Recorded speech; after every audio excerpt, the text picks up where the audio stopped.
예, 안녕하십니까. 주택관리사 민법 신희용 교수입니다. 자, 28회 주택관리사부 민법 시험 해설 강의 시작하겠습니다. 일단 총평부터 말씀드리면 대체적으로 평이한 난이도였고, 늘 말씀드리지만 구구단도 암기한 사람들은 곱셈 문제, 간단한 곱셈 문제도 쉽게 풀지만 암기가 안 된 사람은 좀 어렵듯이 내용이 평이했다라고 하더라도 공부가 안 된 분들은 좀 어려웠을 겁니다. 아마 잘 커리큘럼에 따라서 하신 분들은 크게 어렵진 않았을 거다, 그런 생각이 듭니다. 자, 문제부터 볼게요. 1번 민법의 법원에 관한 설명 옳지 않은 것은 그랬습니다. 자, 틀린 거 한번 찾아보는 건데요. 우리 3번에 보시면요. 관습법은 당사자 주장 증명이 없으면 법원이 직권으로 확정할 수 없다라고 했는데, 관습법도 법이기 때문에 관습법의 존재 유무에 관해서 분쟁이 생기면 법원의 직권 판단 대상이었죠. 예, 답은 3번입니다. 근데 1번 같은 경우에는 헌법에 의해서 체결된 조약 등의 민사에 관한 것이면 법원이 될 수 있고요. 대법원이 제정한 부동산 등기 규칙도 법원이 될 수 있습니다. 4번에 종중 구성원의 자격을 성년 남자로만 제한하는 종래의 관습법은 법적 효력이 상실됐죠. 자, 이런 것들은 헌법의 기본 정신에 반한다라고 하는 의미가 될 수 있고요. 민사에 관하여 법률의 규정이 없으면 관습법이 없으면 조례에 의한다. 자, 이 문제는 굉장히 많이 풀어봤던 지문들에서 나온 겁니다. 답은 3번이고요. 권리에 관한 설명으로 옳지 않은 것은 그랬는데요. 이것도 좀 당황했을 부분이 있죠. 1번, 2번 같은 경우에 점유권은 뭡니까? 물권이죠. 물권은 대세권이고 절대권이죠. 저당권도 물권이니까 지배권이죠. 지상권자의 지상물 매수 청구권 형성권이고요. 매매에서 일방 예약 완결권도 매매 일방 예약에 의해서 형성권이고요. 상속 회복 청구권은 형성권이 아니죠. 청구권이죠. 그래서 우리 여기서 얘기하는 무슨 청구권인데 형성권인 것들은 매분 소 증자 들어가야 된다, 이렇게 얘기했죠. 그게 답은 5번이고요. 3번입니다. 신의성질의 원칙 및 그 파생 원칙에 관한 설명 중 옳지 않은 거, 틀린 거 한번 찾아보는데, 여기서 제가 여러분 시험 10번 보면 8번 정도 나오고, 그 중에서 18번 나온 것 중에서 7번은 답으로 들어가는 게 있죠. 법령에 위반돼서 무효임을 알면서도 법률행위 한 자가 강행법규 위반을 이유로 그 무효를 주장하는 것은 신의 측에 반하지 않는다라고 했던 겁니다. 그래서 답이 2번이죠. 1번에 보면은 신의 측 위반은 강행규정 위반 여부를 따지는 거기 때문에 법원이 직권으로 판단하는 거고요. 3번 같은 경우에 인지청구권과 같은 신분상의 권리는 실효 법리가 적용될 여지가 없고요. 아파트 분양자는 단지 인근에 공동묘지나 쓰레기 매립장이 조성되어 있다는 사실을 알려줄 신의칙상 의무가 있고, 사용자는 근로계약이 수반되는 신의칙상 부수적 의무로서 근로자 안전에 대한 보호 의무를 부담한다. 좋습니다. 이것도 굉장히 많이 봤던 문제죠. 그래서 답은 2번이 되겠습니다. 자, 권리능력에 관한 설명 옳은 거 4번 문제입니다. 법인은 유증은 받을 수 없죠. 상속은 안 되지만 유증은 받을 수 있지 않습니까? 그래서 우리 재단법인 출연재산의 귀속과 관련돼서 생전처분인 경우엔 증여, 그 다음에 사후행위, 유언으로 재단법인을 설립할 때는 유증에 관한 규정을 준용을 한다, 이렇게 얘기하고 있습니다. 청산법인의 권리 능력은 청산 목적 범위 내에서 필요한 모든 행위를 할 수 있습니다. 근데 청산 목적 범위 내로 제한되지 않는다. 청산 목적 범위를 넘어선 행위는 무효죠. 그래서 틀렸습니다. 태아는 채무 불이행에 대한 손해배상 청구에 있어서 이미 출생한 것으로 본다라고 했는데, 손해배상 청구권 중에서 불법 행위로 인한 손해배상 청구권은 태아의 권리 능력으로 인정되지만 채무 불이행은 아니다. 이거는 아마 필기까지 해주면서 요걸로 잘 바뀌어 나온다, 이렇게 말씀드렸던 내용인데, 요걸로 답하신 분들도 좀 많이 있을 것 같아요. 그 다음에 태아는 대습 상속에 관해서 이미 출생한 것으로 본다. 그래서 손상, 대 할 때 그 대죠. 답은 4번이네요. 사람의 권리 능력은 당사자 합의에 의해서 제한할 수 없습니다. 권리 능력에 관한 민법 규정은 강행 규정이고, 이 강행 규정은 당사자 합의에 의해서 제한할 수 없는 것이다 라고 하는 거고요. 그래서 답은 4번이 되겠습니다. 자, 5번입니다. 자연인의 행위 능력에 관한 설명 중 옳지 않은 거 한번 찾아보겠습니다. 미성년자가 혼인한 때는 성년자로 본다. 그렇죠. 이걸 성년의제라고 합니다. 미성년자가 타인의 대리인으로 대리행위를 하기 위해서 법정 대리인의 승낙을 얻어야 된다? 아닙니다. 미성년자도 타인의 대리인이 될 수 있어요. 우리 암기한 사항 있죠? 미성년자가 법정 대리인 동의 없이 단독으로 할 수 있는 행위 중에서 허, 유, 대만 근취할 때 그 대가 타인의 대리인이 되는 거였죠. 그래서 2번이 틀렸습니다. 답이 2번입니다. 가정법원은 취소할 수 없는 피성년 후견인의 법률행위 정할 수 있고요. 가정법원은 피한정 후견인이 한정 후견인의 동의를 받아야 하는 행위의 범위도 정할 수 있고, 성년 후견 개시 청구가 있더라도 가정법원은 필요하다면 한정 후견 개시할 수도 있다. 그래서 서로 교차 청구도 할 수 있다. 이렇게 말씀드렸습니다. 그래서 답은 2번이 되겠습니다. 6번입니다. 배우자 을과 누나 병이 있다. 그럼 배우자 을이 1순위 상속인이고 누나 병은 그 차순위 상속인이 되죠. 그래, X부동산의 소유자 갑은 2020년 1월 1일 해외 출장을 위해서 탑승한 항공기 추락으로 생사불명이 됐습니다. 이에 관한 설명으로 옳은 거, 맞는 거 찾는 겁니다. 자, 사고의 원인이 항공기 추락이죠. 그럼 특별 실종이기 때문에 실종 기간은 1년입니다. 그래서 옳은 건데, 을은 2025년 1월 1일이 경과하지 않으면 법원에 실종 선고를 청구할 수 없다. 아닙니다. 1년이 지나야 되죠. 실종 기간은. 그러니까 1번 질문은 틀렸고요. 그 다음에 을이 실종 선고를 청구하지 않으면 병은 상속에 관한 이해관계인으로서 법원에 실종 선고를 청구할 수 있다. 아닙니다. 1순위 상속인이 있는 경우에 그 후순위 상속인은 실종 선고의 청구권자가 아닙니다. 그 다음에 이해관계인 을과 병이 있으므로 검사는 법원에 실종 선고를 청구할 수 없다. 아니죠. 이해관계인 또는 검사가 실종 선고 청구권자가 되는데 이때 검사는 공익의 대표자다. 이렇게 말씀드렸습니다. 그 다음에 4번에 실종 선고 청구를 받은 가정법원은 6개월 이상의 공시착오를 해야 되고 그 기간 내에 갑의 생사 여부에 관한 신고가 없으면 실종 선고를 반드시 해야 됩니다. 이건 필요적 선고 사항이다. 이렇게 얘기를 합니다. 그 다음에 법원에 실종 선고를 하게 되면 실종기간 만료시로 소급해서 사망한 것으로 보는 거니까 2020년 1월 1일 사고가 났죠. 그럼 기산일은 2020년 1월 2일 0시부터 해서 2021년 1월 1일 24시가 되면 그 24시에, 즉 그러면 1월 2일 0시라고 해도 되고 1월 1일 24시라고 해도 되죠. 사망한 것으로 본다라고 하는데 1월 1일이라고 했으니까 그건 틀렸죠. 자, 그래서 옳은 건 4번이 되겠습니다. 그 다음에 7번 그랬습니다. 민법상 법인의 설립에 관한 요건인데 옳은 거 그랬습니다. 자, 법인의 등기는 두 가지입니다. 설립 등기와 기타 등기죠. 설립 등기는 법인의 성립 요건이고 기타 등기는 제3자에 대한 대항 요건이다. 그래서 1번이 그래서 틀렸고요. 종교사업을 목적으로 한 사단은 주무관청에 허가를 얻어, 인가를 얻어가 아니고 허가를 얻어야 되죠. 허가를 얻어 이를 법인으로 할 수 있다. 인가 때문에 틀렸습니다. 이사의 대표권 제한은 정관에 기재해야 효력이 발생하죠. 그리고 등기해야 제3자에게 대항할 수 있는데 기재하지 않더라도 효력이 있다. 그래서 틀린 거예요. 영리를 목적으로 하는 재단은 상사 회사 설립 조건에 쫓아. 그런데 재단은 비영리밖에 없어요. 영리재단법인은 존재할 수가 없습니다. 그래서 사단법인 설립을 위한 정관에는 자산에 관한 규정이 반드시 기재되어 있어야 된다. 답은 5번이네요. 그래서 정관의 필요적 기재사항 우리 암기해놨죠. 이자, 명목, 소사존 할 때 이자, 자산에 관한 사항이죠. 예, 답은 5번이 되겠습니다. 그 다음에 8번입니다. 법인의 기관에 관한 설명인데 이번에 이제 틀린 거 한번 찾아보겠습니다. 이사의 수와 임기는 제한이 없습니다. 정관에서 임의로 정할 수 있다. 자, 이사의 성명과 주소는 등기사항이죠. 이사의 임면 방법은 정관의 기재사항이고요. 사단법인의 이사는 매년 1회 이상 통상총회를 소집해야 된다. 그래서 정관 규정에 의해서 통상총회를 소집하되 정관의 규정이 없어도 1년에 한 번 정도는 소집을 해서 결산보고를 해야 된다. 이렇게 말씀을 드렸고요. 사단법인 재산 상황에 관하여 부정한 것이 있음이 발견된 경우에 이를 총회 또는 주무관청에 보고하는 일은 감사의 직무 범위에 들어가고요. 또 법인과 이사의 이익 상반 행위에 대해서는 그랬습니다. 여기는 항상 임시이사와 특별대리인을 말을 바꿔놓는다고 했지 않습니까?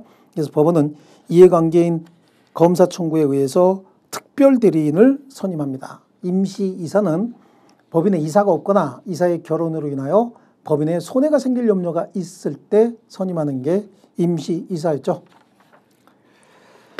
자, 좋습니다. 9번 보겠습니다. 민법상 법인에 관한 설명인데 옳지 않은 거 틀린 거 한번 보겠습니다. 자, 사단법인의 정관의 법적 성질은 자취법규입니다. 그래서 그 해석은 법규 해석의 일반 원칙에 따라서 해석해야 된다 이렇게 말씀드렸고, 법인의 해산 및 청산은 법원이 검사 감독하고요. 재단법인이 부동산을 기본 재산으로 새로이 편입시키는 행위도 재단법인의 재산 증가, 감소 모두 다 정관 변경을 초래할 수밖에 없는 겁니다. 그래서 주무관청에 허가를 얻어야 되는 것이고요. 사단법인은 총사원 4분의 3 이상의 동의가 없으면 해산 결의하지 못한다. 여기까지는 좋아요. 근데 여기서 얘기하는 그 4분의 3은 임의 규정이기 때문에 정관으로 달리 정할 수 있는 거죠. 정관에 다른 규정이 있더라도 마찬가지다. 그래서 틀린 겁니다. 정관으로 달리 정할 수 있고요. 재단법인의 존립식이나 해산 사유는 정관의 필요적 기재사항이 아니다라고 해서 재단법인의 정관의 필요적 기재사항은 이자 명목 소까지죠. 자, 좋습니다. 답은 4번이고요. 10번입니다. 비법인 사단에 관한 설명으로 맞는 거 다 골라라 라고 합니다. 그래서 비법인 사단의 대표자가 있으면 그 사단 명의로 민사소송의 당사자가 될 수 있어요. 대표자가 청구합니다. 그 사단 명의로. 기억은 맞았고요. 니은에 비법인 사단의 대표자가 그 사단이 타인 간의 금전 채무를 보증한다는 내용의 계약을 체결하면서 사원총회 결의를 거치지 않았다. 이거는 관리처분행위가 아니거든요. 단순히 금전 채무를 보증하는 행위는 관리처분행위가 아닙니다. 특별한 사정이 없는 한 그 계약은 유효인 것이고요. 비법인 사단의 채권자 대위권에 기하여 비법인 사단의 총유재산에 대한 권리를 대위 행사하는 경우에 사원총회 결의 등 비법인 사단의 내부적 의사결정 과정을 거칠 필요가 없습니다. 잠깐 설명을 드리면요. 자, 갑이 비법인 사단의 채무자라고 하고요. 을이 비법인 사단이라고 하겠습니다. 그 다음에 을의 채권자 병이 있다는 거죠. 이 사람이 비법인 사단에 대한 채권자고요.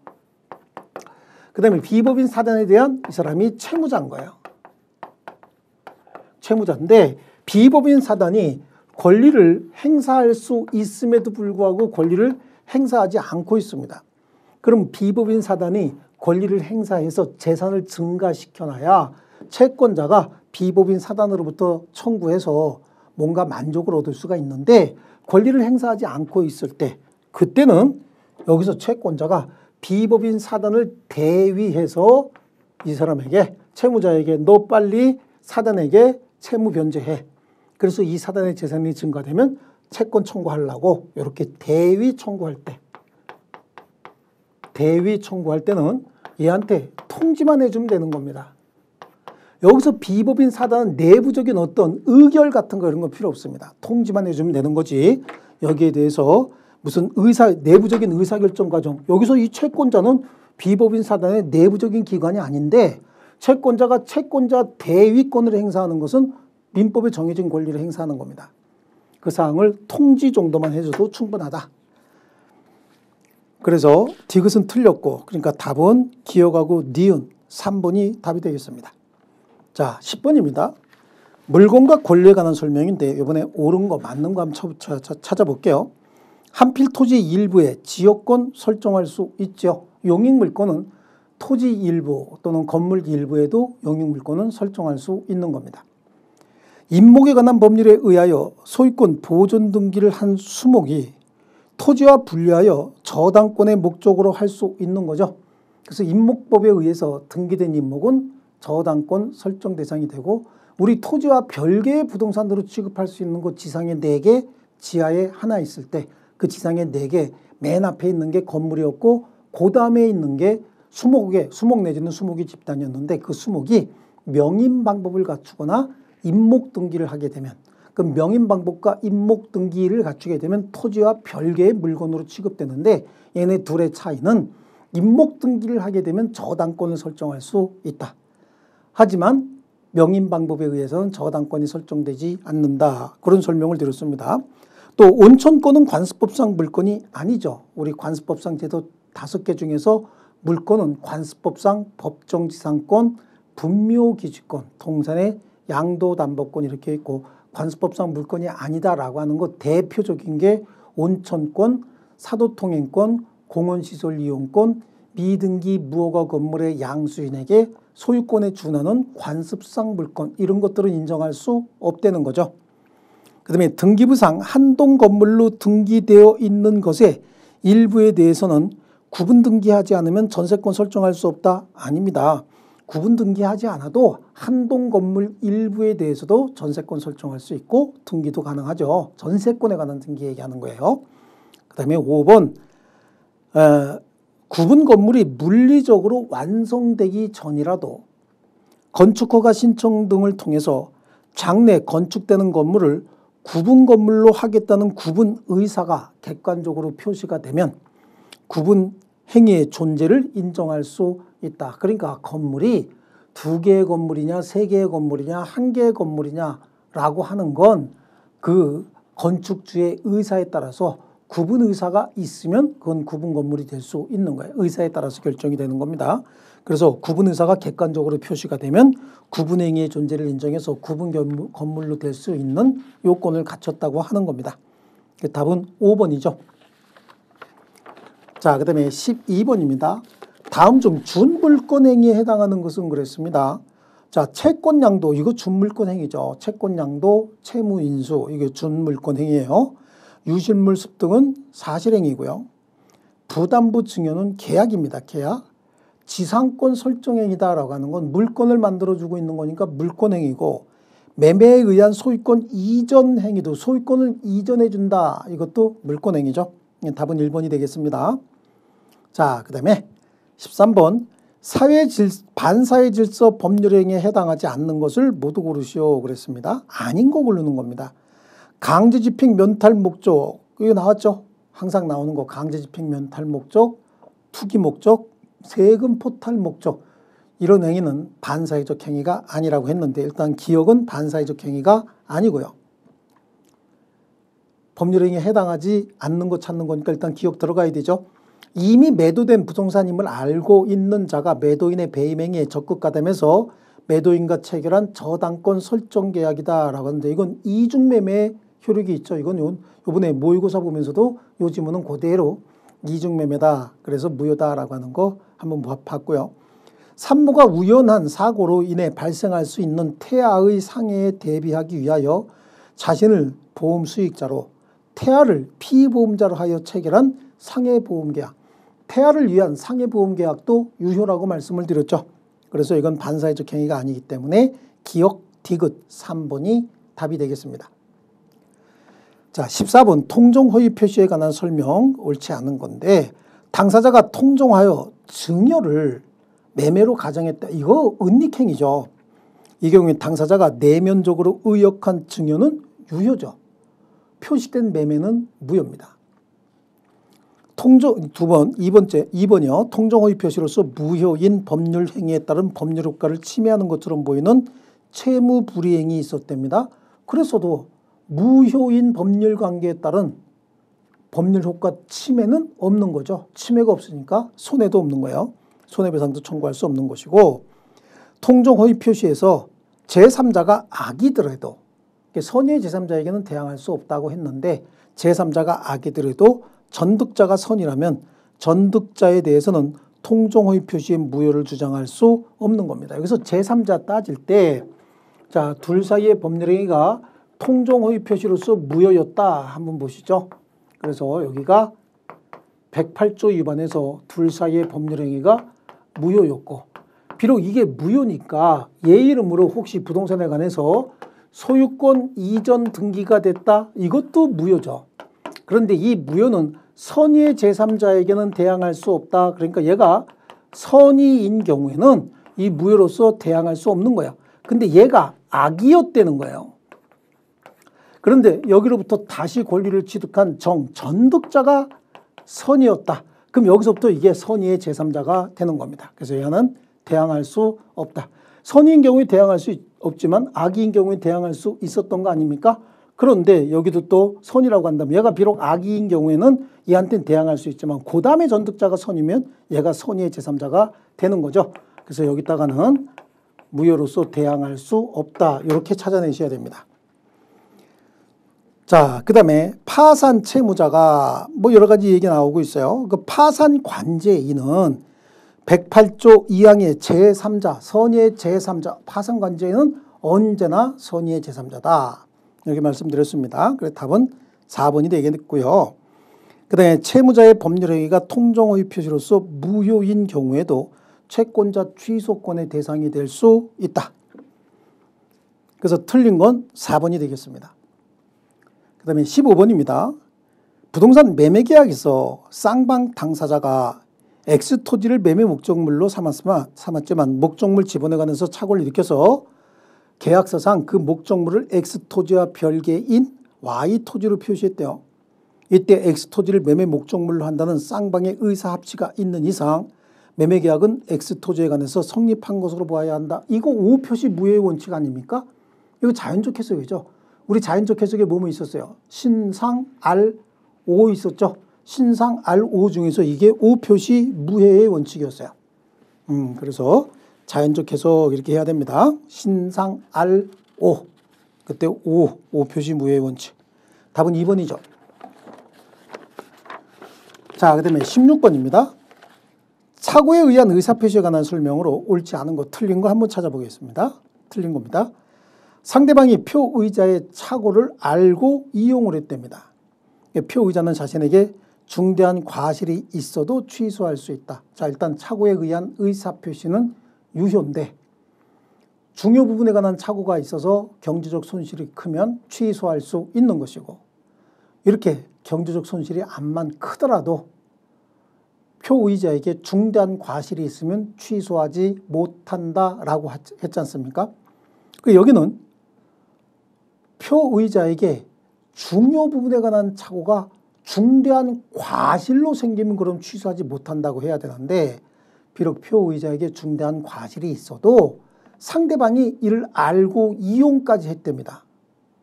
그럼 그건 또 취소할 수 있도록 해야죠. 착오에 의한 의사표시를 유효로 하되 경제적 불이익이 큰 경우에만 취소할 수 있도록 하자.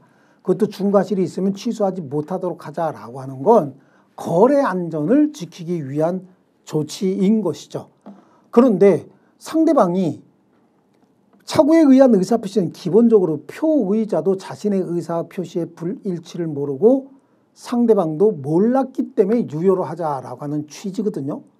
근데 상대방은 알고 이용까지 했다. 그럼 상대방을 보호할 필요가 없죠. 상대방을 보호할 필요가 없다는 얘기는 거래 안전도 보호할 필요가 없다. 그런 의미가 될 수 있습니다. 그래서 상대방이 알고 이용했다면 취소할 수 있는 것이고요. 물상보증인이 근저당 설정 계약을 체결하는 경우에 채무자 동일성에 관한 착오는 중요 부분이었고요. 매도인이 매매계약을 적법하게 해제하더라도 매수인은 계약 해제의 효과로 발생하는 불이익을 면하기 위해서 착오를 이유로 그 계약을 취소할 수 있다. 이거는 대법관들 손바닥 부르트도록 박수친 사건이다. 꼭 나온다고 했던 지문들이고요. 매매계약의 중요 부분에 관한 착오가 있다면 중과실이 없는 매수인은 매도인의 하자담보 책임이 성립하는지와 상관없이 착오를 이유로 그 매매계약을 취소할 수 있다. 그래서 매도인의 하자담보 책임이 성립하는 경우에도 착오를 이유로 취소할 수 있는 것이었고요. 동기의 착오가 법률행위 내용의 중요 부분의 착오에 해당함을 이유로 표의자가 법률행위를 취소하려면 당사자 사이에 그 동기가 의사표시 내용으로 표시만 되어 있으면 되는 것이지 이 표시된 동기를 의사표시 내용으로 하기로 하는 별도의 합의까지 필요한 건 아닙니다. 그래서 답은 5번이 되겠죠. 중간에 말이 좀 빠져 있긴 한데 그래도 필요한 것들은 다 표현되어 있다고 봐야 됩니다. 16번 답이 5번이고요. 17번입니다. 의사표시에 관한 설명으로 옳지 않은 건데 표의자가 의사표시 발송 후, 그러니까 발송할 때는 제한능력자가 아니었다는 얘기잖아요. 발송 후 제한능력자가 됐대요. 그래도 이미 발송할 때는 제한능력자가 아니었기 때문에 그 의사표시 효력에는 영향을 미치지 않는다. 즉 효력이 변동되지 않는다. 그런 뜻이고요. 표의자가 과실 없이 상대방을 알지 못하는 경우에 민사소송법 공시송달 규정에 의거 송달할 수 있고 상대방이 있는 의사표시는 특별한 사정이 없는 한 상대방에게 도달한 때 그 효력이 인정이 되고요. 4번에 의사표시가 상대방에게 도달한 것으로 인정될 때 여기서 도달의 의미는 상대방 지배하에 들어가서 상대방이 알 수 있는 객관적 상태에 된 걸 도달이라고 합니다. 상대방이 그 의사표시 내용을 알았을 것까지 요하지는 않는다.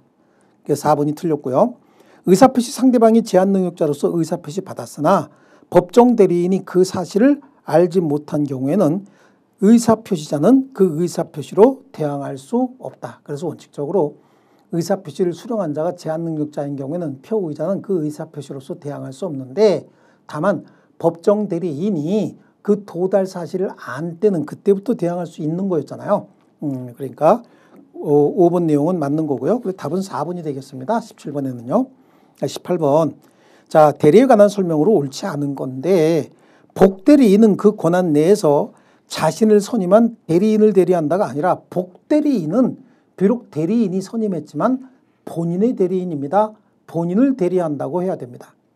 1번이 바로 답이고요.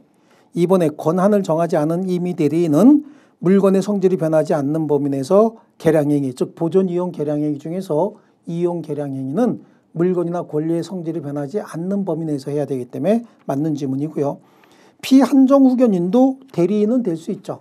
그래서 대리인은 행위 능력자임을 요하지 않기 때문에 제한 능력자도 대리인은 될 수 있는 거였습니다. 임의 대리인은 본인의 승낙이 있거나 부득이한 사유가 있는 때가 아니면 복대리인을 선임하지 못한다. 그리고 이렇게 해서 선임한 경우에는 그 선임 감독상의 과실이 있는 경우에 하나여 책임지면 되는 것이고요. 대리인이 여러 명인 경우에는 원칙적으로 각자 단독으로 본인을 대리한다. 답은 1번입니다. 자, 그 다음에 19번입니다. 무권 대리인 을이 갑을 대리해서 갑소유 X 토지를 병에게 매도하는 계약을 체결했습니다. 이에 관한 설명으로 옳은 것은 그랬습니다. 그래서 본인은 갑이고 대리인이 을이고 상대방이 병이다. 그럼 우리 수업 시간에 갑과 병 사이를 누가 대리했습니까? 을이 대리했는데, 얘 가서 갑의 대리인 을이 왔습니다 라고 표시하는데, 이 표시할 때 대리권이 없었다. 그러니까 무권 대리란 얘기잖아요. 자, 그래서 병이 계약 당시 을에게 대리권 없음을 알았다면 병은 계약을 철회할 수 있다. 틀렸죠. 이때는 본인은 추인할 수도 있고 추인 거절을 할 수도 있어요. 상대방 병은 최고할 수도 있고 철회할 수도 있는데, 철회는 선의의 상대방이 하는 거죠. 선의의 상대방이 본인에게 또는 무권 대리인에게도 철회할 수 있었습니다. 어쨌든 알았다면 선의가 아니라는 뜻이잖아요. 철회할 수 없는 것이고, 갑이 을에게 계약을 추인했다 하더라도, 자, 갑은 추인을 할 때는요, 추인은 화살표가 몇 개입니까? 3개였습니다. 요렇게, 요렇게, 요렇게 했죠. 그래서 여기는 권리 승계인이고요. 다만 무권 대리인에게 추인한 경우에 그로써 선의의 상대방에게 대항하지 못하는 겁니다. 그래서 갑이 을에게 추인했다 하더라도 병이 계약 당시 무권 대리 사실을 알지 못했다면 병은 추인 사실을 알 때까지 계약을 철회할 수 있다. 그래요. 철회.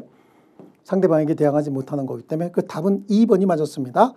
갑이 추인하지 않는 경우에 계약 당시 무권 대리 사실을 알았던 병은 을에게 손해배상을 청구할 수 있다. 아니에요. 혹시 추인을 거절하고 있대요. 그러면 상대방 선택에 따라서 계약의 이행 또는 손해배상을 상대방이 선택해서 청구할 수 있는데, 이때 상대방은 선이면서 무과실까지 들어가 있어야 됩니다. 그 다음에 대리행위 당시 을이 제한 능력자인 경우엔 갑으로부터 추인을 받지 못한 병은 을에게 계약의 이행을 청구할 수 없어요. 그래서 135조 책임, 무권 대리인 상대방에 대한 책임은, 자, 무권 대리인이 제한 능력자인 경우에는 그 책임을 지지 않습니다. 다만 무권 대리인 스스로 입증을 할 필요는 있죠. 그 다음에 을이 갑을 단독 상속한 경우에 을은 특별한 사정이 없는 한 본인의 지위에서 추인 거절권을 행사할 수 없고, 그렇게 추인 거절권 행사하는 것은 신의칙 위반이다. 이렇게 얘기하고 있습니다. 자, 좋습니다. 그래서 답은 2번이고요. 20번입니다. 무효에 관한 설명인데 옳지 않은 거 틀린 거예요. 자, 일부 무효는 전부 무효를 원칙으로 한다라고 했고요. 토지거래 허가 구역 내에서 토지에 대한 매매 계약은 당사자 쌍방이 허가 신청, 협력 의무 이행 거절 의사를 상대방에게 명백히 표시했답니다. 그럼 허가받을 방법이 없지 않습니까? 그럼 확정적으로 무효가 되는 것이고, 무효인 가등기를 유효인 등기로 전용하기로 약정했을 때 그 가등기는 특별한 사정이 없는 한 등기시로 소급해서 유효인 등기가 아니고 그때부터 유효인 등기가 되는 거죠. 그래서 무효 행위를 추인하게 되면 그때부터 새로운 법률 행위를 다시 한 것으로 본다를 응용을 해서 무효인 가등기를 유효인 등기로 전환하기로 했다. 그러면 그때부터 유효인 등기가 되는 거지 소급표는 절대 없습니다. 이거 굉장히 줄 많이 쳐준 내용이죠. 답은 3번이 되겠고 비진위 표시 무효는 선의의 제3자에게 대항할 수 없다. 불공정한 법률 행위로서 무효인 법률 행위는 추인에 의해서 유효가 될 수 없습니다. 왜냐하면 추인하려면 무효의 원인이 종료돼야 되는데 불공정한 법률 행위로서 무효인 경우에 그 원인이 종료될 수가 없기 때문에 그런 겁니다. 그래서 답은 3번이 되겠고요. 21번 취소에 관한 설명 중 옳지 않은 것은 그랬습니다. 자, 1번에 추인할 수 있는 날로부터 3년 또는 법률행위 한 날로부터 10년 중에 먼저 도래한 날 기준으로 취소권은 소멸한다. 이거 제척기간이거든요. 근데 1번 지문이 추인할 수 있는 날로부터 3년이 경과하였지만 법률행위 한 날로부터 10년이 경과되지 않았다면 취소할 수 있다. 그래서 틀린 거예요. 둘 중에 하나든 먼저 도래한 날 기준으로 취소권은 소멸한 것이고요. 제한 능력을 이유로 법률행위가 취소된 경우에 제한 능력자는 현존 이익만 반환하면 되는 거죠. 제한 능력을 이유로 취소할 수 있는 법률 행위를 한 미성년자가 행위 능력자가 된 후 이의 보류함이 없이 그 법률 행위에 따라서 이행을 했대요. 그래서 이행, 이청, 담양, 강경할 때 이행을 했대요. 스스로. 취소권자가 스스로 이행한 것도 법정 추인이죠. 취소할 수 있는 법률 행위를 추인한 취소권자는 특별한 사정이 없는 한 그 법률 행위를 다시 취소할 수 없다. 왜냐하면 추인할 때는 취소의 원인이 이미 종료되어 있는 상태이기 때문에 다시 취소할 수는 없는 겁니다. 더 이상 취소 사유가 존재하지 않는다고 해석해야 되는 거예요. 또 5번에 취소할 수 있는 법률 행위의 상대방이 확정된 경우에 그 취소는 특별한 사정이 없는 한 그 상대방에 대한 의사표시로 해야 된다. 그래서 법률 행위에 직접 상대방이 취소에 상대방이 됐어야 되죠. 그래서 답은 1번이 되겠습니다. 22번입니다. 조건과 기한에 관한 설명인데 옳지 않은 거 한번 보겠습니다. 조건의 성취가 미적인 권리도 일반 규정에 의거, 처분, 상속, 보존, 담보 다 할 수 있죠. 일반 규정이라는 얘기는 일반 재산권하고 똑같이 취급하자 그런 내용이거든요. 2번에 조건부 법률행위에 있어서 조건 내용 자체가 불법적인 것이어서 무효인 경우에는 그 법률행위 전부가 무효가 된다라고 해서 그래요. 부첩관계인 부부생활 종료를 해제 조건으로 하는 증여계약은 그 조건만 무효가 아니라 증여계약 자체가 무효가 된다 이랬고요. 3번에 조건이 법률행위 당시 이미 성취할 수 없는 것 불이죠. 불. 그래서 그 조건이 해제 조건이면 무효가 아니에요. 불능 조건은 정지 조건일 때 무효고 해제 조건이면 조건 없는 법률행위가 되는 거죠. 그래서 불정무 그래야 되는데 해제 조건 나왔으니까 틀렸습니다. 답은 3번이 되겠고요. 기한이익 상실의 특약은 특별한 사정이 없는 한 형성권적 기한이익 상실의 특약으로 추정해 주겠고 기한이익은 포기할 수 있지만 특별한 사정이 없는 한 상대방의 이익을 해하지는 못한다. 그러니까 기한이익은 포기할 수 있습니다. 특별한 사정이 없는 한 상대방의 이익을 해하지 못한다. 그래 상대방의 이익을 해야 할 가능성이 있으면 그럼 어떡할 거냐. 그때는 손해배상해야 된다라고 얘기를 했습니다. 답은 3번이고요. 23번입니다. 소멸시효에 관한 설명 중 옳지 않은 건데 매수인이 목적 부동산을 인도받아 계속해서 점유하고 있는 경우에 그 부동산에 관한 소유권 이전 등기 청구권은 소멸시효가 진행되지 않습니다. 건물이 완공되기 전에는 건물에 관한 소유권 이전 등기 청구권에 시효가 진행되지 않는다. 왜? 건물이 완공되어야 그때부터 소멸시효가 진행되는 거거든요.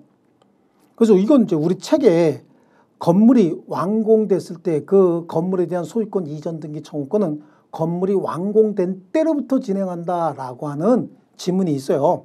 근데 그걸 조금 응용했죠. 그러니까 건물이 완공된 때로부터 소유권 이전 등기 청구권의 소멸시효가 진행하는 거니까 완공되기 전에는 그럼 진행하지 않는다. 그 다음에 가압류에 의한 시효 중단의 효력은 가압류의 집행보존의 효력이 존속하면 계속되는 것이고 소멸시효 진행이 개시되기 전에 채무자가 승인했대요. 채무자의 승인은 소멸시효가 진행되기 전에는 승인할 게 없어요. 소멸시효가 진행되고 난 다음부터 승인이 가능한 거죠. 그래서 미리 승인할 수는 없다. 그래서 승인에 따라서 채권의 소멸시효는 중단되는 것도 아닙니다. 미리 승인은 효력이 없어요. 4번이 틀렸고요. 답은 4번입니다. 지급명령에서 확정된 채권은 특별한 사정이 없는 한 단기 소멸시효에 의한 것이라도 10년이 될 수밖에 없어요. 지급명령이라고 하는 건 어디서 내리는 거예요? 법원에서 간이소송 절차에 의해서 이루어지는 거기 때문에 이거 판결로 확정된 채권하고 똑같이 봅니다. 법원에서 개입한 거예요. 답은 4번이죠. 그 다음에 24번 소멸시효 효력에 관한 설명인데 옳지 않은 겁니다. 소유권 이전 등기 청구권의 소멸시효 기간이 지난 사실을 알고 있는 등기 의무자가 소유권 이전 등기 해주기로 약속을 했대요. 그러면 소유권 이전 등기 청구권은 소멸시효가 지났기 때문에 내가 더 이상 너에게 소유권 이전 등기 해줄 의무는 없다라고 주장하는 것이 아니라 잘 알면서 그래 내가 소유권 이전 등기 해줄게. 이건 악의의 비체변제죠. 악의의 비체변제는 뭡니까? 시효이익의 포기로 보아야 한다. 맞았죠? 소멸시효가 완성된 채권이 완성 전에 상계할 수 있었던 것이면 채권자는 상계할 수 있고요. 후순위 담보권자는 선순위 담보권의 피담보 채권의 소멸시효로 직접 이익을 받는 자에 해당되지 않습니다. 그래서 피담보 채권의 소멸시효 완성을 주장할 수 없습니다. 그래서 후순위 담보권자는 선순위 담보권의 피담보 채권이 시효로 소멸했을 때 직접 이익 받는 자가 아닙니다. 소멸시효 완성을 주장할 수 있는 자도 아니고요. 그 다음에 시효 완성의 이익을 받을 당사자 또는 그 대리인이 아닌 제3자가 시효 완성의 이익을 포기했답니다. 그럼 그 포기는 시효 완성 이익을 받을 자에 대해서는 효력이 없다. 그래서 당사자 또는 대리인이 아닌 제3자는 시효 이익을 포기할 수가 없죠. 시효 이익의 포기는 자기 이익만 포기하는 거지 남의 이익을 포기할 수는 없는 거. 이렇게 수업 시간에 많이 말씀드렸죠. 그러니까 다른 사람은 대리인도 아니고 다른 사람은 저 사람의 시효 이익을 제가 포기하겠습니다. 이렇게 할 수는 없다는 얘기예요. 그래서 시효 이익을 받을 자에게 효력이 없는 것이고요. 소멸시효 이익 포기는 가분채권 일부에 대해서도 가능한데 여기서 가분채권 일부라고 하는 건 뭘 얘기하는 거예요? 금전채권이에요. 가분채권의 대표주자가 금전채권입니다. 그래서 금전채권 일부에 대한 시효 이익 포기다라고 하는 건 금전채권 일부에 대해서 채무자가 100만 원 중에서 10만 원 갚았다. 이거거든요. 그래서 채무 일부 변제는 통상적으로 전부에 대한 시효 이익의 포기가 되는 거예요. 그래서 답은 3번이 되겠습니다. 자, 25번 부동산 등기에 관한 설명인데 옳지 않은 거 틀린 거 한번 찾아보겠습니다. 자, 우리 24번까지는요. 100% 밑줄 쳐준 데서 나왔습니다. 100%. 그러니까 아마 수업 시간에 밑줄 쳐드린 부분만 잘 보셨어도 24번까지는 모두 다 맞았어야 됩니다. 자, 그 다음에 25번입니다. 부동산 등기에 관한 설명으로 틀린 겁니다. 물건에 관한 등기가 원인 없이 말소가 됐대요.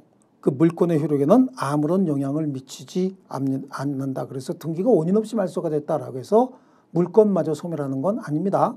그래서 등기는 물건의 취득 요건이지 존속 요건이 아니다. 이런 얘기하죠.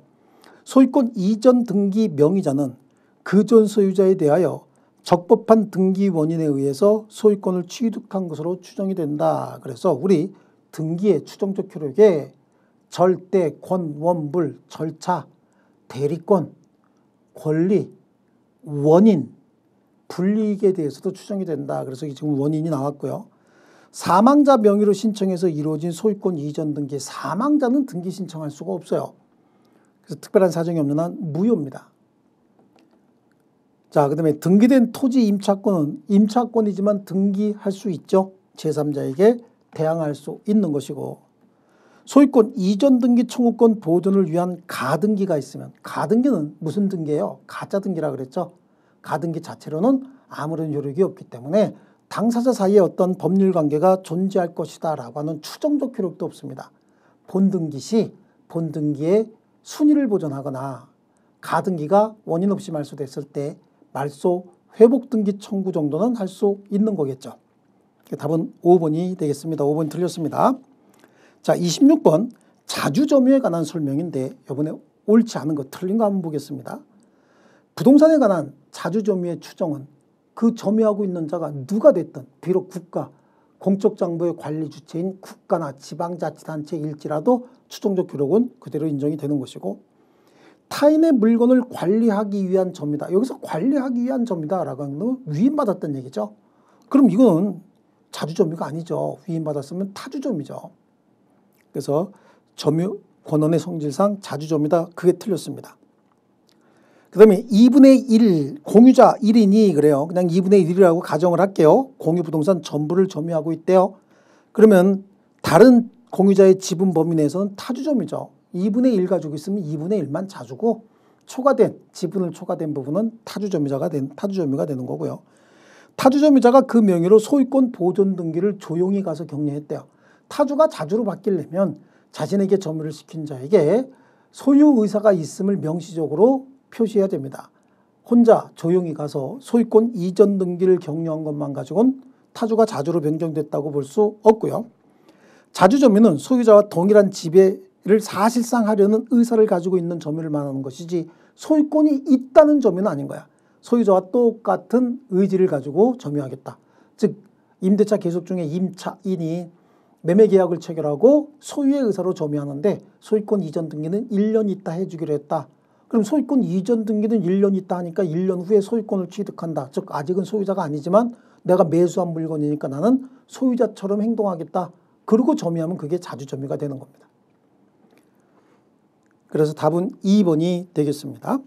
27번입니다. 소유권에 기한 물권적 청구권에 관한 설명으로 옳지 않은 것은 그랬어요.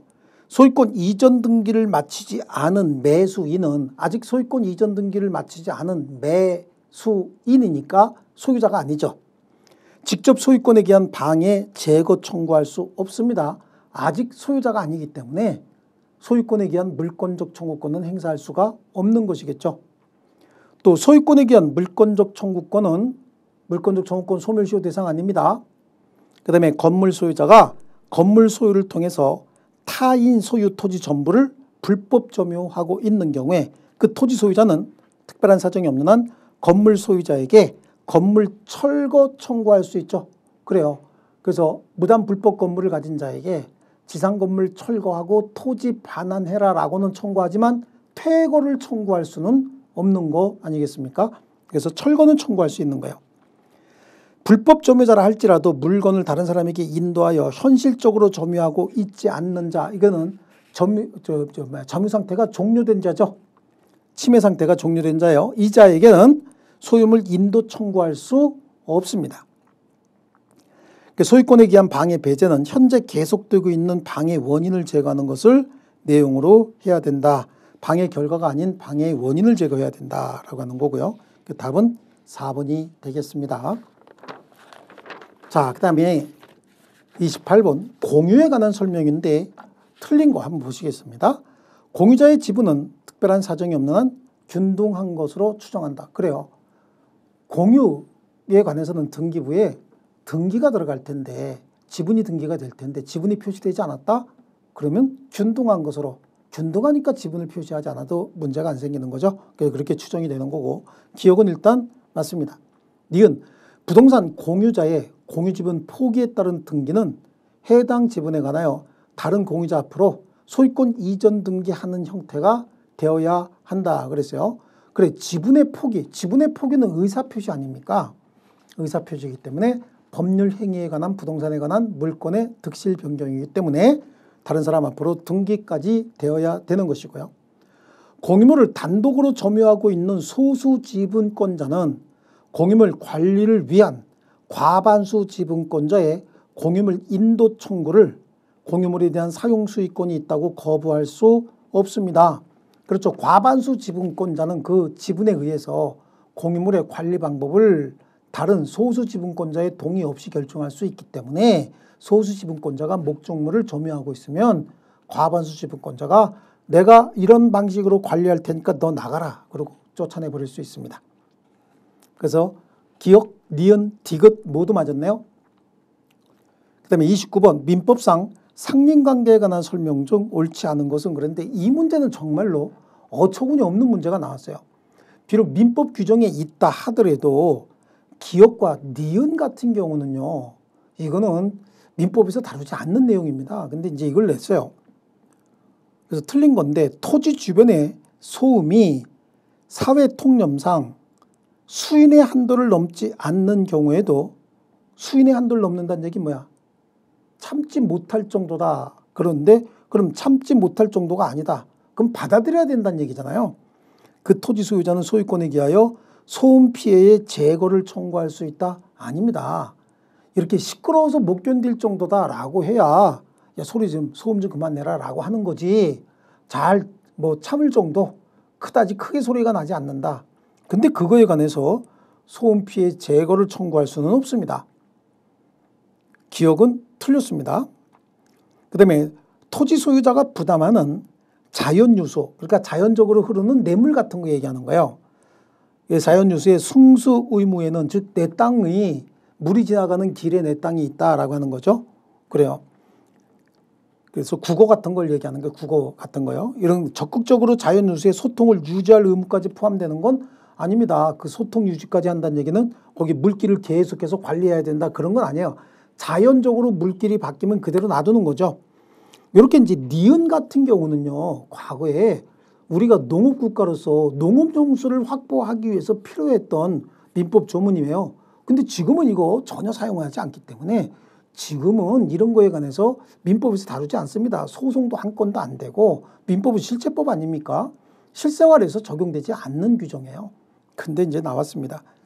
그래도 여기 보면 디귿이 경계에 설치된 담이요, 담장, 상린자의 공유일 때 상린자는 분할 청구할 수 없죠. 담을 어떻게 분할할까요? 그래서 분할 청구하지 못한다. 디귿이 맞았죠. 그 다음에 리을이 분할로 인하여 공로에 통하지 못하는 토지가 됐을 때 주의토지 통행권이죠. 토지 소유자는 공로에 출입하기 위해서 보상할 의무가 없죠. 무상의 주의토지 통행권이 생기는 거죠. 그래서 디귿하고 리을은 많이 봤던 거예요. 그러니까 옳지 않은 거 골라라 라고 했을 때 디귿하고 리을 들어간 걸 다 빼면 되는 거죠. 제가 문제풀이 할 때 이런 것도 많이 했지 않습니까? 그래서 디귿하고 리을 들어간 거 다 빼면 결국은 답이 기역 니은인데 기역 니은은 아마 이제 제가 지금 말씀드린 것처럼 디귿하고 리을을 빼는 식으로 골라냈으면 골라낼 수 있었던 문제입니다.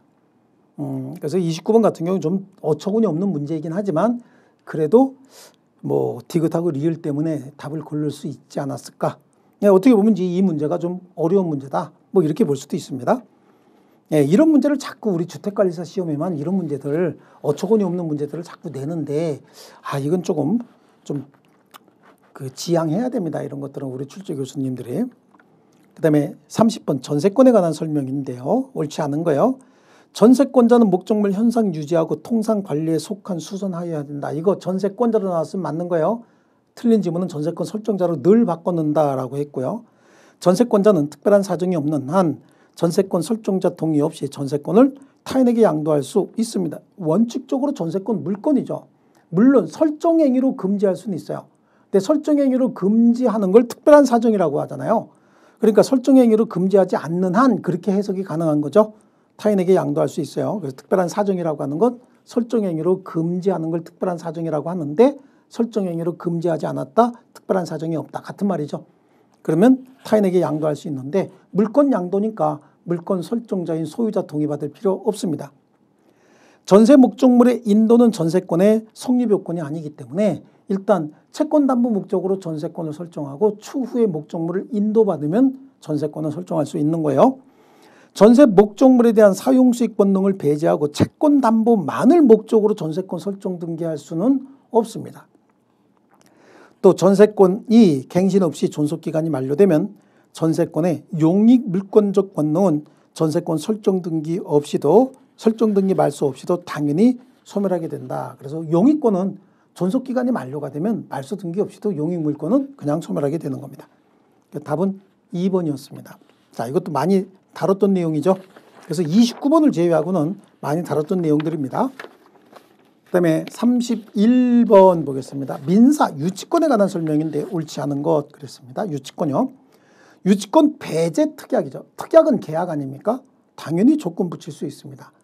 단독행위나 또는 신분행위에 조건을 못 붙이는 것이지 배제 특약과 같은 계약에는 조건 붙일 수 있습니다. 답은 1번입니다. 그 다음에 채무자의 직접 점유를 통한 채권자의 간접 점유는 유치권 요건인 점유에 해당하지 않는다. 그래서 채무자를 직접 점유자라 하여 채권자가 간접 점유하는 경우엔 유치권은 성립하지 않는 거였죠. 또 유치권자는 피담보 채권의 변제를 받기 위해서 유치물을 경매할 수 있는데 이때 이 경매는 우선 변제를 위한 경매는 아니었고 환가를 위한 경매였다. 채무자는 상당한 담보를 제공하고 유치권 소멸 청구할 수 있는데 여기서 유치권 소멸 청구는 상당한 담보를 제공하고 청구하는 거거든요. 그래서 이때 이 소멸 청구권은 형성권이 아닙니다. 이 소멸 청구에 대해서 유치권자가 응하지 않으면 법원에 판결을 얻어야 됩니다. 법원에 판결이 없어도 유치권자가 이에 응하면 당연히 유치권을 소멸하고 새로운 물건이 유치권이 성립하게 되는 거죠. 그 다음에 유치권의 행사는 피담보 채권의 소멸시효 진행에 영향을 미치지 않는다. 그래서 유치권 행사 중에도 피담보 채권은 소멸시효가 계속 진행하는 거였고요. 답은 1번이죠. 그 다음에 32번 저당권에 관한 설명 중 옳지 않은 건데 건물에 대한 저당권의 효력은 특별한 사정이 없는 한 그 건물의 종된 권리인 건물 소유를 목적으로 한 지상권에도 미친다. 그래서 타인의 토지 위에 있는 건물의 저당권이나 타인의 토지 위에 있는 건물에 전세권이 성립한 때 그 저당권이나 전세권의 효력은 그 건물 소유를 목적으로 한 토지에 대한 권리인 지상권이나 임차권, 우리 시험에는 전세권도 잘 나온다고 했죠. 전세권에도 미친다. 그런 내용이고요. 저당권은 피담보 채권에 부종하는 권리입니다. 저당권은 피담보 채권과 분리해서 타인에게 양도할 수 없는 것이고요. 저당권자는 피담보 채권의 변제를 받기 위해서 저당물의 경매를 청구할 수 있고 이 경매는 우선 변제를 위한 경매다 이렇게 얘기를 하고요. 저당물의 소유권을 취득한 제3자 즉 제3취득자죠. 제3취득자는 저당물 경매에서 경매인이 될 수 있습니다. 그래서 제3취득자는 대경비가 되는 사람이다. 그래서 대변제할 수 있고 경매인이 될 수 있고 비용에 관해서 우선 상환 청구도 할 수 있습니다. 그래서 4번이 틀렸네요. 그 다음에 5번에 저당권으로 담보된 채권이 시효의 완성으로 소멸했대요. 피담보 채권이 소멸했다. 그럼 저당권도 당연히 소멸해야 됩니다. 이 부정성 때문에 그렇습니다. 답은 4번입니다. 자, 33번부터 보겠습니다. 변제에 관한 설명으로 옳은 건데요. 특정물의 인도는 특별한 사정이 없는 한 채권자 현 주소지가 아니라 특정물의 인도는 계약 성립 당시 특정물이 있던 장소. 그래서 제가 뭐라 그랬어요? 수업 시간에 구름하라 그랬죠. 우리 수박을 사고 자 시장 갔다 내려오면서 가져갈게요 라고 얘기했으면 그 수박 어디서 받아야 된다? 그 수박 구루마. 맨날 수업 시간에 그렇게 하지 않았습니까? 계약 성립 당시 목적물이 있던 장소. 변제는 채무자에게 이익이 된다. 그래서 이해관계 없는 제3자는 채무자 의사에 반해서 변제할 수 있다가 아니라 이해관계 없는 제3자는 채무자 의사에 반하여 변제할 수 없습니다. 변제할 정당한 이익이 있는 자 그래요. 그러면 저당물의 제3취득자죠. 이때는 채권자 승낙을 얻어야만 변제로 채권자를 대의할 수 있다가 아닙니다. 그래서 이런 변제할 정당한 이익이 있는 자는 채권자 승낙 없이도 채무를 변제할 수 있어요. 자기 이익을 위해서 변제하는 거죠. 그래서 이제 물상보증인이나 보증인, 저당물의 제3취득자 이런 사람들이 해당하는 겁니다. 채권의 준점유자에 대한 변제는 그렇습니다. 그래서 제가 이제 얘기를 했죠. 저희 집사람이 제 은행 통장을 모두 다 가지고 지배하고 있는데 그분이 채권의 준점유자가 된다. 변제는 변제자가 선이면서 과실이 없는 때 하나요 효력이 있다. 그래서 민법 제470조의 조문 내용을 그대로 지금 내놓은 겁니다. 그 다음에 변제 충당은 그래요. 이렇게 채무 변제 충당할 때는 가장 최근에 생긴 것부터 변제 충당해요. 그럼 제일 먼저 생기는 게 채권 원본이죠. 원본이 있고 난 다음에 이자가 발생하지 않습니까? 그리고 그 이후에 계속해서 관리 비용이 발생하는 거죠. 그래서 원본 이자 비용 중에서 비용이 1순위, 이자가 2순위, 그리고 원본이 3순위가 됩니다. 어쨌든 간에 답을 4번으로 고르는 데는 지장이 없었습니다. 답은 4번이고요. 그 다음에 보증 채무에 관한 설명으로 옳은 것을 모두 고르시오 그랬습니다. 보증인의 보증 채무자는 주채무의 위약금이나 손해배상까지도 포함이 되는 거죠. 이건 429조 1항인가 그렇게 있어요. 그 다음에 주채무자의 항변 표기는 보증인에게는 효력이 없습니다. 주채무자가 채권자에게 항변할 수 있음에도 불구하고 항변을 포기했다? 그렇다고 한다고 해서 보증인에게는 아무 효력이 없어요. 보증인이 주채무자를 대위해서 항변할 수 있습니다. 보증인은 주채무자의 채권에 의한 상계로 채권자에게 대항할 수 있다. 보증인이 채무를 변제하려고 봤더니 주채무자가 채권자에게 상계할 수 있었던 채권이 있답니다. 그럼 그거에 대해서는 상계하라 라고 하고 또 그에 대해서 대항할 수 있어 그만큼 빼겠다. 채무 변제해서 빼겠다라고 할 수 있습니다. 디귿, 리을, 니은 디귿이 맞았고요. 리을의 주채무자에 대한 시효의 중단은 주채무에 대한 소멸시효 중단은 보증인에게서 효력이 있죠. 주보, 지역, 연대, 물통할 때 주보가 여기서 나왔네요. 그래서 디귿, 니은 디귿이니까 2번이 답이 되겠습니다. 자, 그 다음에 35번입니다. 채무자 이행 지체로 인한 계약 해제, 채무 불이행을 이유로 계약을 해지할 때 옳은 겁니다. 정기행위의 경우 채권자 이행 최고 없이 즉시 계약을 해지할 수 있다. 우리 계약 즉시 해제에 뭐뭐 있었어요? 특, 정, 거, 사, 불능이 있었죠. 그래서 특이 뭐죠? 특약이 있을 때. 정은 정기행위의 이행기가 도래했다. 그래서 정기행위에 이행 지체가 있었답니다. 그럼 이행 최고 없이 계약을 해지할 수 있다. 맞았네요. 그게요. 확정기한부, 확정기한이래요. 기한부 채무의 경우에 채무자는 이행 청구를 받은 때 이건 이제 불확정기한부가 그렇고 확정기한은 기한이 도래한 때로부터 지체 책임이 발생하는 거예요. 채권자는 채무자에게 도달한 계약 해제 의사표시를 처리할 수 없습니다. 자, 어떤 의사표시가 상대방에게 도달하기 전에는 처리할 수 있지만 이미 도달한 의사표시는 처리가 불가능합니다. 계약 해제로 채권자가 받은 금전을 돌려줄 때 채권자는 그 받은 날로부터 이자를 가산해 줘야 되죠. 또 채권자가 매매 계약을 해제하면 그 계약은 소급해서 처음부터 계약이 없었던 상태가 되기 때문에 원상회복 의무가 발생하는 겁니다. 답은 1번입니다. 그 다음에 매매에 관한 설명인데 옳지 않은 거예요. 매매 목적물에 하자가 있다는 사실을 과실로 알지 못한 매수인은 매도인에 대하여 하자담보 책임 물을 수 있다? 아니에요. 과실이 있으면 하자담보 책임 못 묻는 거죠. 하자담보 책임은 매수인이 선의 무과실인 경우에 그 안날로부터 6월 또 목적물 인도받은 날로부터 10년의 소멸시효 뭐 이런 것도 적용이 된다. 선의 무과실까지 들어가 줘야 되는 거예요. 이렇게 매도인의 담보 책임은 권리의 하자, 물건의 하자, 그 다음에 경매에 있어서 담보 책임인데 물건의 하자하고 권리의 하자, 채권의 매도인의 담보 책임. 요거는 칠판에서 이 문제는 무조건 나온다. 그래서 우리 이제 권리의 하자가 좀 어려우니까 권리의 하자는 좀 집중적으로 많이 봤는데 여기는 지금 물건의 하자 가지고 나온 겁니다. 답은 1번이 되겠고요. 매매 계약에 관한 비용은 쌍방이 균분이고요. 매매 목적물 인도와 동시에 대급을 지급할 때는 인도 장소에서 그래서 우리 물 팔고 사는 거 편의점에서 물 살 때는 물 인도받는 장소에서 그 물값 줘야 된다고 했고요. 매매 목적이 된 권리가 타인에 속한 경우에 매도인은 그 권리를 취득해서 매수인에게 이전해야 된다. 이게 전부 타인의 권리 매매 얘기하는 거죠. 매매 당사자 일방에 대한 의무 이행 기한이 있으면 상대방의 의무 이행에 대해서도 동일한 기한이 있는 것으로 추정한다. 왜? 쌍무 계약이기 때문에 그렇습니다. 답은 1번이 되겠고요.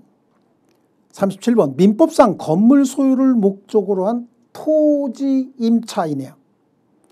토지 소유자인 임대인에게 행사할 수 있는 권리가 아닌 것은 그랬습니다. 임차인이기 때문에 필요비나 유익비와 같은 비용 상한 청구권, 그 다음에 차임의 경제사정 변동이 있으면 감액 청구권, 그 다음에 계약갱신 청구와 함께 어떻게 합니까? 계약갱신이 거절이 되면 지상물 매수 청구권이 인정이 되는데 부속물 매수 청구권은 건물의 임대차에서 발생하는 거잖아요.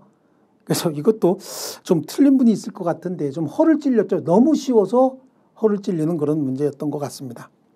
답은 이제 3번이 되겠고요. 민법상 38번 민법상 위임에 관한 설명으로 옳은 건데 위임인은 수임인에게 보수 지급해야 되는 거고요. 위임 사무 처리의 비용을 요한 때 위임인은 수임인 청구에 의해서 이를 성급해야 된다라고 하는데 1번은 틀렸죠. 1번 틀렸습니다. 위임인은 수임인에 대해서 보수를 지급함이 원칙은 아니죠. 무상위임이 원칙인 거예요. 무상위임이 원칙이고 그 다음에 무상이 됐던 유상이 됐던 위임 사무 처리의 비용이 들어갈 때는 위임인은 수임인 청구에 의해서 그 비용은 성급할 의무가 있습니다. 2번이 맞았습니다. 수임인은 자기 재산과 동일한 주의가 아니라 성관주의로서 위임 사무 처리하는 것이고 위임인의 승낙이나 부득이한 사유가 없더라도 수임인은 제3자로 하여금 자기에 가름하여 위임 사무 처리하게 할 수 있다? 아니에요. 이거는 임의 대리인의 복대리인 선임과 똑같이 해서 원칙적으로 복위임은 불가입니다. 금지인데 예외적으로 부득이한 사유 또는 본인의 승낙이 있으면 복위임도 가능하다. 그 다음에 수임인은 위임인이 불리한 시기에 위임계약을 해지하지 못한다. 아니에요. 위임계약은 언제든지 해지할 수 있어요. 다만 특별한 사정 없이 상대방이 불리한 시기에 위임계약을 해지한 경우에는 손해를 배상할 의무만 있는 거예요. 그래서 불리한 시기에도 위임계약을 해지할 수는 있습니다. 답은 2번이 되겠습니다. 그 다음에 이제 39번, 40번 문제라고 하는데 어쨌든 뭐 한 4문제 정도를 어렵게 힘들게 낸다라고 하는 건 우리 출제자들이 그래도 100점을 못 맞게 하기 위해서 내는 문제다라고 해서 인정을 해줘야 됩니다. 그래서 갑을 병은 X 건물을 각각 4분의 1, 2분의 1, 4분의 1씩 공유하고 있는데 그러니까 을이 2분의 1 공유자, 여기 과반수 공유자 아무도 없습니다. 갑은 다른 공유자 동의 없이 정에게 X 건물에 창호 공사를 도급했고 정이 약정 기간 내 위 공사를 완료했대요. 근데 공사 대금은 지금 안 주고 있다는 거예요. 이 공사로 인하여 X 건물의 가치가 크게 증가했대요. 이에 관한 설명으로 틀린 거 그랬습니다. 자, 일단은 갑을 병 중에서 갑이 도급 계약을 줬대죠. 그래서 공유자 갑, 을, 병이 있는데 정에게 도급을 준 건 갑이에요. 그리고 여기는 4분의 1의 지분, 여기가 2분의 1의 지분, 4분의 1의 지분이니까 과반수 지분권자는 아무도 없습니다. 그래서 이 사람이 건물을 어떻게 했답니까? 수리해서 가치가 증가했답니다. 수리를 했고 가치가 증가한 상태인데 그럼 공사비 줘야 될 거 아닙니까? 공사비를 지급하지 않고 있대요. 여기서 틀린 거 골라라 라고 하고 있습니다. 자, 여기에 자, 정은 을과 병에 대하여 부당이득 반환 청구할 수 없다죠. 부당이득 반환 청구할 수 없어요. 왜냐하면 지금 을과 병, 갑이 지금 도급을 줬지 않습니까? 얘들한테 부당이득 반환 청구를 한다든지 공사대금을 청구한다든지 또는 비용상환 청구한다든지 라고 하려면 뭔가 계약관계의 기초에서 뭔가 청구해야 됩니다. 점유자와 회복자의 관계가 아니라 지금 현재 계약에 기초한 거잖아. 도급계약의 기초에서 뭔가 이익이 생긴 거 아니겠습니까? 그럼 그 계약의 내용에 따라서 부당이득 반환 청구 근거가 생기는 것이지 얘네들하고는 아무런 계약이 없었잖아요. 물론 이제 가치는 증가했죠. 가치는 증가했지만 이들과는 계약을 맺은 적이 없어요. 계약은 갑하고만 맺었잖아요. 그래서 정과 병에 대해서 부당이득 반환 청구할 수 없는 것이고요.